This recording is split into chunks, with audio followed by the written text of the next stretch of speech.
Advocate സേനാപതി വേണു, ഇപ്പോൾ ഇടത് ഹാൻഡിലുകളിൽ നിന്നും പുറത്തു വരുന്ന ചില വിവരങ്ങളുണ്ട്. ഇപ്പോൾ 2-3 ദിവസമായി അത്തരത്തിൽ ചില കാര്യങ്ങൾ സ്പ്രെഡ് ചെയ്യുന്ന ഒരു സാഹചര്യമുണ്ട്. അതൊന്ന് സോണിയാഗാന്ധിയുമായി ബന്ധപ്പെട്ടതാണ്. സോണിയാഗാന്ധിയുടെ സഹോദരി അലക്സാണ്ട്രിയ, അനുഷ്ക എന്ന പേരിൽ അറിയപ്പെടുന്ന അലക്സാണ്ട്രിയ, ഇറ്റലിയിൽ 2 ആൻറ്റിക് ഷോപ്പുകൾ നടത്തുന്നുണ്ട്. പ്രധാനമായും അത്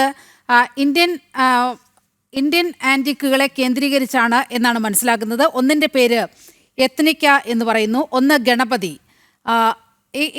എത്നിക്ക, ഗണപതി എന്നീ 2 ഷോപ്പുകളാണ് ഈ അലക്സാണ്ട്രിയ എന്ന് പറയുന്ന അനുഷ്ക നടത്തുന്നത്. അത് ഈ വിവാദം നേരത്തെ തന്നെ, ഇതിന് ഉപോത്ബലകമായി നമുക്ക് പറയാൻ കഴിയുന്നത് 2012-ലും ഇതേ വിവാദം ഉയർന്നു വന്നിരുന്നതാണ്. ഇത്തരത്തിൽ സോണിയയുടെ സഹോദരി ഈ ആൻറ്റിക് ഷോപ്പുകൾ നടത്തുന്നതുമായി ബന്ധപ്പെട്ട് ഈ മില്യൺ കണക്കിന് ഡോളറിൻ്റെ വിൽപ്പന,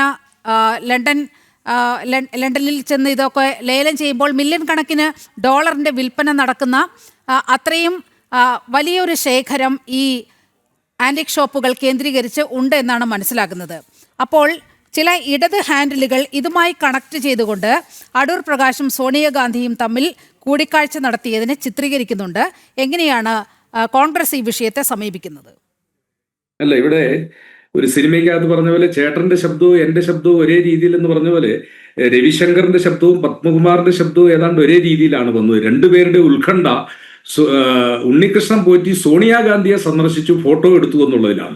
രവിശങ്കർ ചോദിക്കുന്നത് ഏതോ ഹേമന്ത് ബിശ്വാസ് ശർമ്മയും പിന്നെ ആരോ സന്ദർശനത്തിന് പോയി അവർക്ക് കാണാൻ പറ്റിയിട്ടില്ല. ഞാൻ അങ്ങയോട് ചോദിക്കുന്നു, അങ്ങ് CPM-ന്റെ പ്രമുഖനായ നേതാവാണല്ലോ, എത്ര CPM നേതാക്കൾ UPA അധ്യക്ഷയെ കാണാൻ അനുമതി ചോദിച്ചിട്ട് കിട്ടാത്തവരായിട്ടുണ്ട്? ഇനി സോണിയാഗാന്ധിയുടെ സന്ദർശനം അത് മുമ്പ് Z കാറ്റഗറി സെക്യൂരിറ്റിയിലുള്ളതാണ്, അതിന് പ്രത്യേക ടീമും അത് ഒരു എന്താ പറഞ്ഞ ഓഫീസും ഒക്കെ ഉണ്ട്.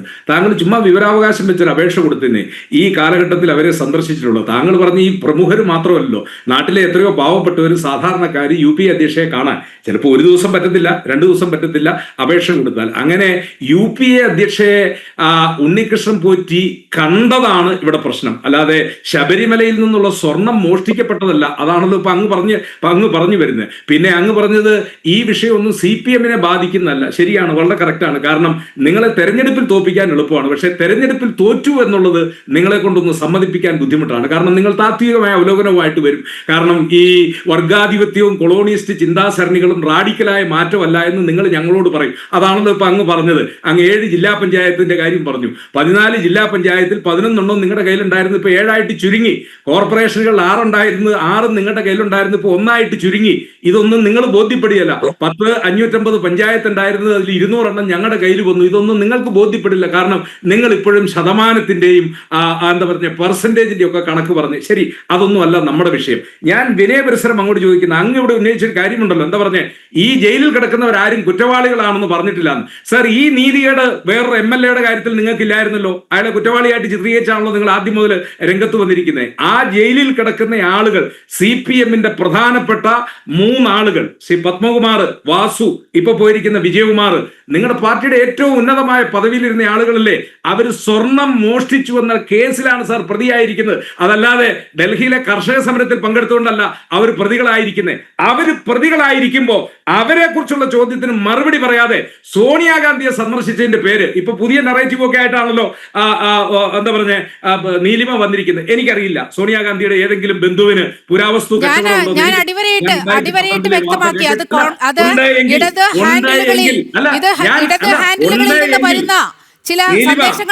എങ്കിൽ രാജ്യം BJP ഭരിക്കുന്നു, പത്മകുമാറിന്റെ പാർട്ടി രാജ്യം ഭരിക്കുന്നു. നിങ്ങൾ അന്വേഷിക്ക്. ശബരിമലയിലെ സാധനങ്ങൾ കൊണ്ടുപോയിട്ടുണ്ടെന്ന് നിങ്ങൾ അന്വേഷിക്കുന്നേ. രാജീവ് ചന്ദ്രശേഖർ കേസ്, ഞാൻ വയലന്റ് ആകുകയല്ല കേട്ടോ, ഞാൻ വളരെ സമാധാനത്തോടു കൂടി പറയുന്നതാണ്. ഇതൊക്കെ നീലിമ യഥാർത്ഥ പ്രതികളെ രക്ഷിക്കാൻ വേണ്ടി നടക്കുന്ന ചില അന്തർധാരയുടെ പരിണിത ഫലമാണ്. അതാണ് പത്മകുമാറും രവിശങ്കറും ഒരേ സ്വരത്തിൽ പറയുന്നത്. ഹേമന്ത് വിശ്വാസിക്ക് കാണാൻ പറ്റിയില്ല, കരുണാകരന് കാണാൻ പറ്റിയില്ല, ഈ സോണിയാഗാന്ധിയെ കണ്ടവരുടെ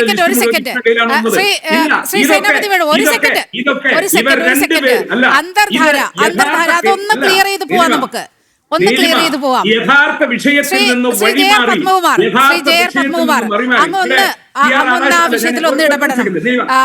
അഡ്വക്കേറ്റ് സേനാപതി വേണു വളരെ ഗുരുതരമായ ഒരു ആരോപണമാണ് ഉന്നയിക്കുന്നത്. ചില അന്തർധാരകളാണ് ഇവിടെ വെളിവാക്കപ്പെടുന്നത് എന്ന്. യെസ്, അത് തന്നെ. അതല്ലേ ഇതില് രണ്ടുപേരും BJP ക്ക് പറയുന്ന ഒരേ എന്തെങ്കിലും വാചകമല്ലേ? അന്തർധാരയുണ്ടോ? ഒരേ വാചകം. BJP-യുടെ പ്രതിനിധി പറയുന്നതും CPM-ന്റെ പ്രതിനിധി പറയുന്നതും ഒരേ വാചകങ്ങളാണ്. ഇവിടെ പ്രതികളായി കോടതി മുമ്പാകെ നിൽക്കുന്ന ആളുകൾ അവരുടെ ജാമ്യാപേക്ഷയെ കുറിച്ച് ചോദിക്കുമ്പോൾ സിംഗിൾ ബെഞ്ചിന് എന്താ അധികാരം എന്നല്ലേ രവിശങ്കർ ചോദിക്കുന്നത്. സർ, ഹൈക്കോടതിയിലെ എന്താ പറഞ്ഞേ, ഒരു ബെയിൽ ആപ്ലിക്കേഷൻ വരുമ്പോ അത് സിംഗിൾ ബെഞ്ചെന്നോ അല്ലെങ്കിൽ ദേവസ്വം ബെഞ്ചോ എന്നല്ല, അത് വരുന്ന സമയത്ത് ആരാണ് ചുമതലക്കാരൻ? ആ ചുമതലക്കാരൻ ചോദിച്ച December 5-ന് ശേഷം ഇതിന്റെ അന്വേഷണം മുന്നോട്ട് പോകുന്നില്ലല്ലോ. ഇവിടെ CR രാധാകൃഷ്ണൻ സാർ പറഞ്ഞ ഒരു കാര്യമുണ്ടല്ലോ, ഇത് ദേവസ്വം ഒരു ഇൻഡിപെൻഡന്റ് ബോഡി ആണെങ്കിലും അത് ദേവസ്വം മന്ത്രിയുടെ കീഴിലാണ്. അവിടെ ഇത്രയും ഗുരുതരമായ കുറ്റകൃത്യങ്ങൾ നടന്നിട്ടുണ്ടെങ്കിൽ അതിന്റെ വൈകാരിയസ് ലൈബിലിറ്റി എന്ന് പറയുന്നത് അന്നത്തെ ദേവസ്വം മന്ത്രി കടകംപള്ളിയിലാണ്. ആ കടകംപള്ളി എനിക്ക് ഉറങ്ങാൻ കഴിയുന്നില്ല എന്ന് പറയുന്നത് വെറുതെ പറയുന്നതാണോ? കടകംപള്ളിയാണ് ഈ പോറ്റിയെ അവിടെ കൊണ്ടുവരുന്നതിനുള്ള ആ നടപടികൾ സ്വീകരിച്ചതെന്ന് SIT കൊടുത്ത മൊഴി പോലും പുറത്തു വന്നിട്ടുണ്ടല്ലോ. ആരുടെയാ? വാസുവിന്റെയും പത്മകുമാറിന്റെയുമായിട്ട്. അപ്പോ ഇവർക്ക് ഇതിലൊക്കെയുള്ള പങ്ക് മറച്ചുവെക്കാൻ ഇനി സോണിയാഗാന്ധിയെ വലിച്ചെടുക്കാം, അടൂർ പ്രകാശിനെ വലിച്ചെടുക്കാം. ഇവിടെ ചർച്ചയിൽ ചെന്ന് പറയുന്നത് കേട്ട അടൂർ പ്രകാശിനെ നാളെ അറസ്റ്റ് ചെയ്തുകൊണ്ട്. സാർ, അടൂർ പ്രകാശിന് ഇനി ഉണ്ണികൃഷ്ണൻ പോറ്റിയെ പരിചയമുണ്ടെങ്കിൽ പോറ്റിയുടെ കാര്യം ചോദിക്കട്ടെ, ഞങ്ങൾക്ക് ഒരു വിരോധവും ഇല്ലെന്നേ. ഇനി സോണിയാഗാന്ധിയുടെ ബന്ധുക്കൾക്ക് ഇതിന്റെ അംശം വിറ്റിട്ടുണ്ടെങ്കിൽ ഒരു സെക്കൻഡ്, ഒരു കാര്യം കൂടി ഞാൻ അങ്ങയുടെ ശ്രദ്ധയിലേക്ക് ഒന്ന് പെടുത്തട്ടെ. ഇപ്പോൾ മുരാരി ബാബു അറസ്റ്റിലായി, വാസു അറസ്റ്റിലായി, പത്മകുമാറൊക്കെ അറസ്റ്റിലായി. പക്ഷേ ഈ അറസ്റ്റിലായ സുധീഷ്, അതുപോലെ ഇനി ശ്രീകുമാർ, അതുപോലെ ജയശ്രീ, ഇവരൊക്കെ ഈ പ്രതിപട്ടികയിൽ ഉള്ളവരാണ്. ഇവരുടെ രാഷ്ട്രീയ പശ്ചാത്തലം എന്താണ്?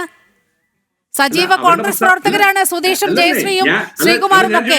അപ്പോൾ ഈ സ്വർണ്ണ കവർച്ചയിൽ അയ്യപ്പന്റെ സ്വർണം കട്ടതിൽ ഇടത് വലത് വ്യത്യാസമൊന്നുമില്ല. ഒരല്പം മുൻതൂക്കം ഇടതുപക്ഷത്തിനാണ് എന്നതാണ് ഉരുത്തിരിഞ്ഞു വരുന്നത്.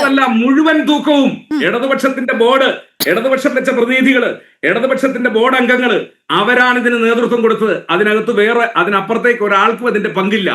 ഇനി ആരെങ്കിലും ദേവസ്വത്തിന്റെ ജീവനക്കാരന് ഏതെങ്കിലും ട്രേഡ് യൂണിയന്റെ ഭാഗമാണോ എന്നുള്ളതല്ല, അതല്ലല്ലോ ഇവിടെ പ്രശ്നം. ഇവിടെ ദൈവതുല്യരായ ആളുകൾ പറഞ്ഞാൽ ചെയ്യാതിരിക്കാൻ പറ്റുമോ? വേറെ ചില ചോദിക്കുന്നത്, സഖാവ് ഒപ്പിടാൻ പറഞ്ഞു, ഞാൻ ഒപ്പിട്ടു. അപ്പൊ സഖാവ് ഈ കാര്യങ്ങളൊക്കെ തീരുമാനിക്കുന്നു. വെറുതെ സഖാവ് തീരുമാനിച്ചതാണോ? അല്ല, സഖാവിന് മുകളിൽ നിന്നുള്ള ഡയറക്ഷൻ കിട്ടിയിരിക്കുന്നു. അപ്പോ ഈ കുറ്റവാളികളിലേക്ക് അന്വേഷണം എത്തുമ്പോ എന്നാൽ നമുക്ക് മൊത്തത്തിൽ അങ്ങ് ചെളിവാരി എറിഞ്ഞേക്കാം എന്ന രീതിയിൽ അന്വേഷണത്തെ വഴിതിരിക്കുന്നതിന്